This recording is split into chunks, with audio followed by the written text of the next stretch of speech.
Native, welcome back to the verdict from that break. Before we continue and introduce our other guest and continue with the discussion, we want to go straight to Sokoto, where we have Kayla Megwa, our correspondent, who's monitoring events there. Kayla, what's the update?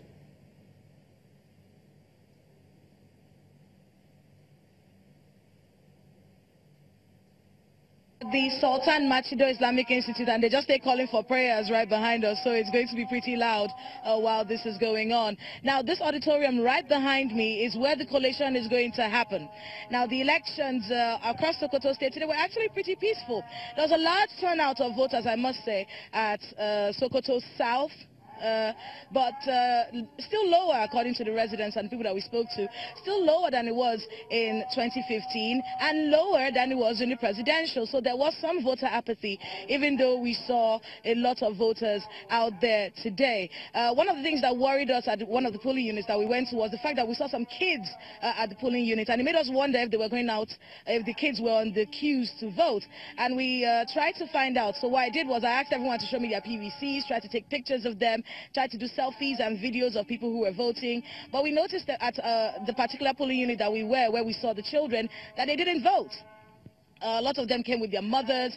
A lot of them came to keep the line for their old parents who were coming out to vote. And then, of course, there was also the fact that many of them came to sell things. They were selling eggs and salt and all kinds of snacks and whatnot. So we didn't see any young people voting, and that was something that we're really looking out for here in Sokoto State.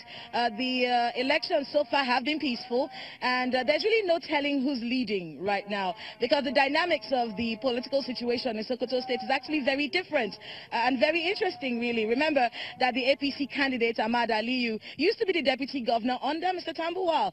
He had to resign in November of last year. Remember, Mr. Tambuwal was a member of the PDP, then went over to the APC, and then went back to the PDP. And at the time when he went back, his deputy didn't go back with him. And that really had a fraction there. There was a bit of a problem with that alliance because of that situation. So that is the situation. Mr. Tambuwal coming out as the flag bearer of the PDP, and then Mr. Aliyu Ahmad coming out as the gubernatorial candidate for the APC.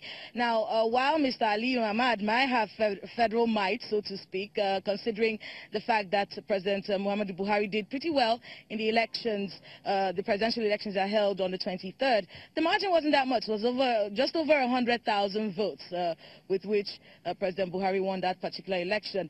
But, you know, it's still too close to call. There's the fact that he may have federal support, but there's also the fact that Mr. Aminu Tambuwal may have incumbency power. So that's one of the situations that we have going on in Sokoto State. We're watching to see how that unfolds, you know, when the collation of results begin. It's not going to start today, however. They're telling us it will start tomorrow. They're trying to set up the place right behind me. A few INEC officials have arrived, but they'll be setting it up and getting ready, which they say will start tomorrow. Very keenly contested seat. Right here behind me, we will know who will be governing Sokoto State for the next 4 years.